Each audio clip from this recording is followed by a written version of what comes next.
Most of the students ये समझते हैं कि टाइम को ही टेंस कहा जाता है, दोनों एक ही चीज़ें हैं, लेकिन ऐसी बात नहीं है। टाइम और टेंस के बीच के अंतर को आप टेंस के एक्चुअल डेफिनेशन से समझ सकते हैं। टेंस यानी कि काल, क्रिया का वह रूप है जो सामान्यतः कार्य के होने के समय साथ ही साथ उसके जारी रहने या पूरे हो जाने की स्थिति को दर्शाता है। यानी कि tense is the form taken by the verb to indicate time, also continuance और completeness of action etcetera. Tense की इस डेफिनेशन में आप देख सकते हैं कि टेंस सिर्फ टाइम को ही नहीं दर्शाता, बल्कि यह भी दर्शाता है कि काम यानी कि वर्क अभी चल रहा है या खत्म हो चुका है। यानी कि टेंस में दो चीजें महत्वपूर्ण है, पहला टाइम और दूसरा वर्क। जैसा कि आप सभी जानते हैं कि टाइम तीन प्रकार के होते हैं, पहला प्रेजेंट यानी कि जो चल रहा है, दूसरा पास्ट यानी कि जो बीत गया, और तीसरा फ्यूचर यानी कि जो आने वाला है। और टेंस की डेफिनेशन के अनुसार वर्क हमारे पास अभी दो तरह के हैं, पहला जो कंटिन्यूअस है यानी कि जो जारी है, और दूसरा जो परफेक्ट है यानी कि जो कंप्लीट हो गया है, पूरा हो गया है। जैसे वह खेल रहा है, ये काम अभी जारी है, कंटिन्यूअस है, और वह खेल चुका है, ये काम पूरा हो गया है यानी कि कंप्लीट है, परफेक्ट है। अब इन दो वर्क की मदद से हम दो वर्क और बना सकते हैं।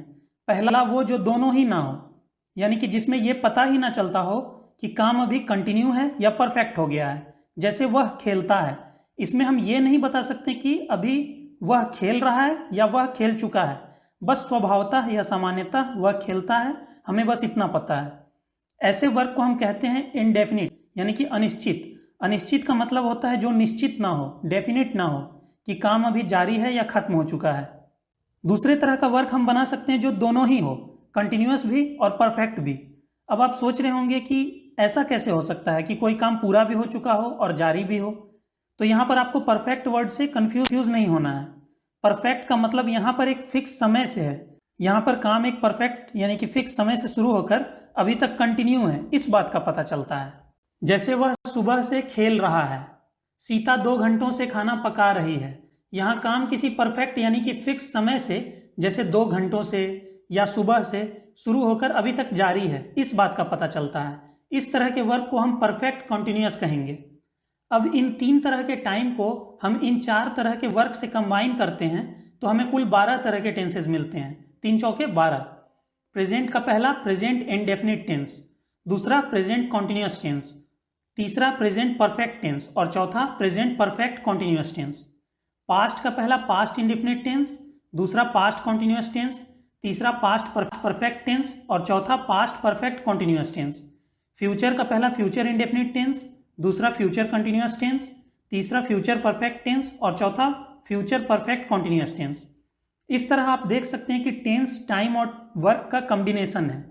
अब अगर आपने इतनी बातों को अच्छे से समझ लिया है तो आप अब किसी भी वाक्य को देखकर आसानी से बता सकते हैं कि वो किस टेंस का है। आपको केवल ये याद रखना है कि वाक्य के अंत में अगर हूं, है, हो इत्यादि आता है तो वो प्रेजेंट में है, अगर था, थे, थी इत्यादि आता है तो वो पास्ट में है, और अगर गा, गे, गी इत्यादि आता है तो वो फ्यूचर में है। अब मैं आपके सामने कुछ वाक्य दे रहा हूं जिसको कि देखकर आप आसानी से बता सकते हैं कि ये किस टेंस में है। जैसे वह फुटबॉल खेल रहा है, खेलने का काम वर्तमान समय में जारी है, इसीलिए ये प्रेजेंट कॉन्टिन्यूअस टेंस में है। वह फुटबॉल खेल रहा था, खेलने का काम बीते हुए समय में जारी था, इसलिए ये पास्ट कॉन्टिन्यूअस टेंस में है। वह फुटबॉल खेलता रहेगा, खेलने का काम आने वाले समय में जारी रहेगा, इसलिए ये फ्यूचर कंटिन्यूअस टेंस में है। वह फुटबॉल खेल चुका है, खेलने का काम वर्तमान समय में पूरा हो चुका है, परफेक्ट हो चुका है, इसलिए ये प्रेजेंट परफेक्ट टेंस में है। वह फुटबॉल खेल चुका था, खेलने का काम बीते हुए समय में पूरा हो चुका था, इसलिए ये पास्ट परफेक्ट टेंस में है। वह फुटबॉल खेल चुका रहेगा, खेलने का काम आने वाले समय में कंप्लीट हो चुका रहेगा, इसलिए ये फ्यूचर परफेक्ट टेंस में है। वह फुटबॉल खेलता है, खेलने का काम अभी जारी है या पूरा हो चुका है, ये हमें नहीं पता, यानी कि ये इंडेफिनिट है, अनिश्चित है, इसीलिए ये प्रेजेंट इंडेफिनिट टेंस में है।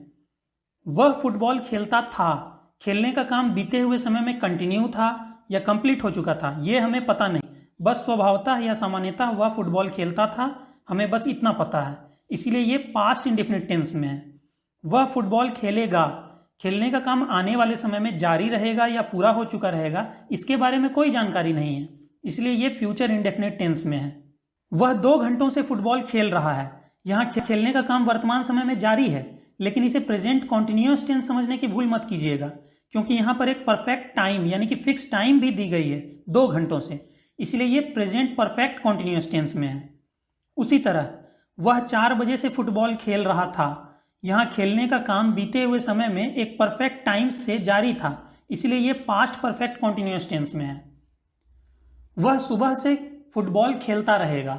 यहाँ खेलने का काम आने वाले समय में एक दिए गए फिक्स समय से जारी रहेगा, इसलिए ये फ्यूचर परफेक्ट कॉन्टिन्यूअस टेंस में है। मुझे लगता है कि अब आप आसानी से पहचान सकते हैं कि कोई वाक्य किस टेंस में है। चलिए अब हम वाक्यों को इंग्लिश में फ्रेम करना सीखते हैं। सबसे पहले हम इंडेफिनिट टेंसेस को सीखते हैं, यानी कि present indefinite tense, past indefinite tense और फ्यूचर इंडेफिनिट टेंस। सबसे पहले प्रेजेंट इंडेफिनिट टेंस को देखिए। आप जानते हैं कि इसके अंतर्गत ऐसे वाक्य आते हैं जिनसे हमें यह पता नहीं चलता कि काम अभी जारी है या पूरा हो चुका है। जैसे वह फुटबॉल खेलता है, यहाँ खेलने का काम कंटिन्यू है या परफेक्ट हो चुका है, ये इनडेफिनिट है यानी कि अनिश्चित है।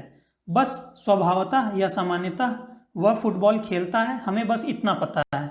यानी कि इस टेंस से ऐसे कार्यों का बोध होता है जो वर्तमान समय में स्वभावतः या सामान्यतः होते हैं।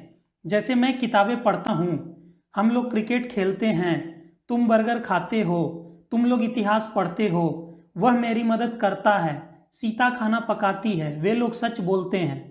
पहचान के रूप में आप देख सकते हैं कि ज्यादातर वाक्यों के अंत में ता हूं, ती हूं, ते है, ते हो, ता है, ती है इत्यादि लगा रहता है। चलिए अब हम देखते हैं कि इस तरह के वाक्यों को इंग्लिश में फ्रेम कैसे करना है। ज्यादातर सेंटेंसेस में 3 चीजें होती हैं, सब्जेक्ट, वर्ब और ऑब्जेक्ट। सब्जेक्ट वो होता है जो काम कर रहा है, वर्ब वह होता है जो काम हो रहा है, और ऑब्जेक्ट वो होता है जिस पर वो काम हो रहा है।